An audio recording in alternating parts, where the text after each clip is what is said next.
The clock struck 12, and accompanied by the ticking sound of the clock came the buzzing of my phone. The first amongst the so many messages sent read, "Happy birthday, girlie." And then reality hits me that I have become a year older. And as at every other time, I paused to reminisce on yesterdays, to the days when I was obsessed with growing up, to the days when the thoughts of growing up filled my head and I couldn't wait for it. Now that my wishes have come true, I am nostalgic, so nostalgic of my yesterdays. For once, I want to be a child again. Maybe then I wouldn't have to bother about the conflicting voices in my head and the overwhelming circumstances associated with growing up. Now that I have the adulthood I so much craved, desired, hoped, and prayed for, I am nostalgic of my carefree childhood yesterdays. Now I wonder how swiftly time has flown, and how quickly time and age is creeping in on me. My heart is plagued with worries and unanswered questions. I ask myself if I have done enough, and I fear if I will be able to do much more than I have with the years gone by. Well, to the little girl I was, and to the woman I am becoming. On days like these, when the confliction of the cross I carry in my chest wages war against me, when I feel lost inside of the darkness of the imaginations of my heart, on days like these when I am confronted by the questioning voices screaming into my ears that I'll never be good enough, never fit in, never be deserving of anything worthy. On days like these when I am overwhelmed by the fears and uncertainties of what the future holds, on days like these when I am overcome by dread of the magnitude of responsibilities that lies ahead, on days like these when my dreams scare me, I return to my source, to the one who knows and understands what the future holds, to the one who holds my hands and guides my feeble feet from faltering, to the essence of my existence, I humbly return.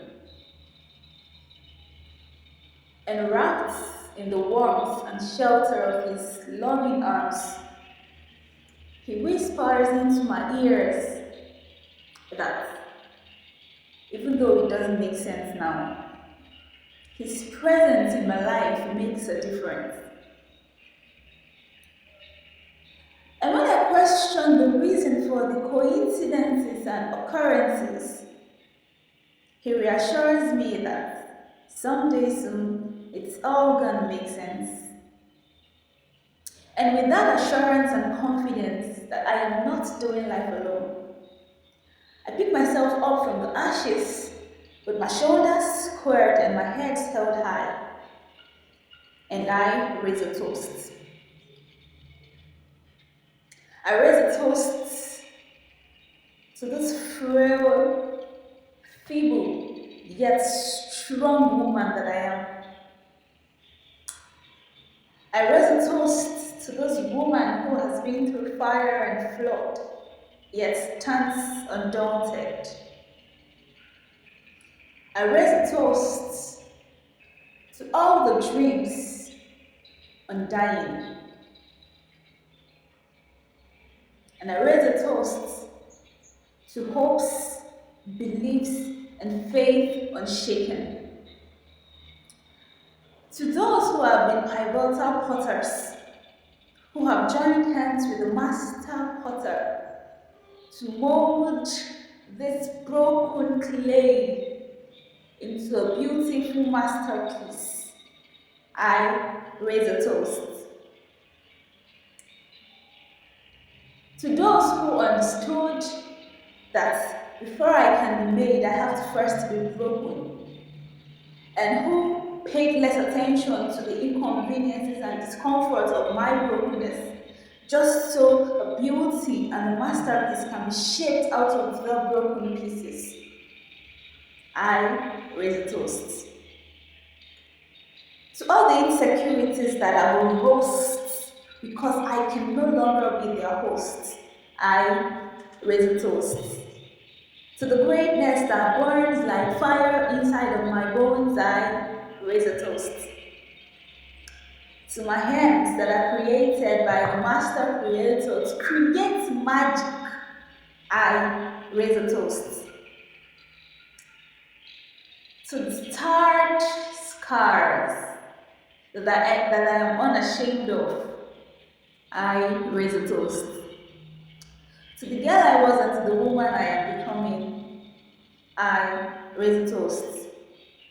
To the women who have gone before and the many more who will walk this path, I raise a toast. I raise a toast to yesterday, today, and to the future of hope, grace, and glory.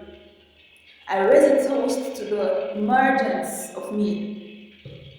And as I emerge, I ask for the serenity to accept the things I cannot change, for the courage to change the things that I can, and the wisdom to know the difference. I ask that my hands be constantly held in yours as you walk me through these uncharted territories of life. I ask that you help me. Happy birthday to me.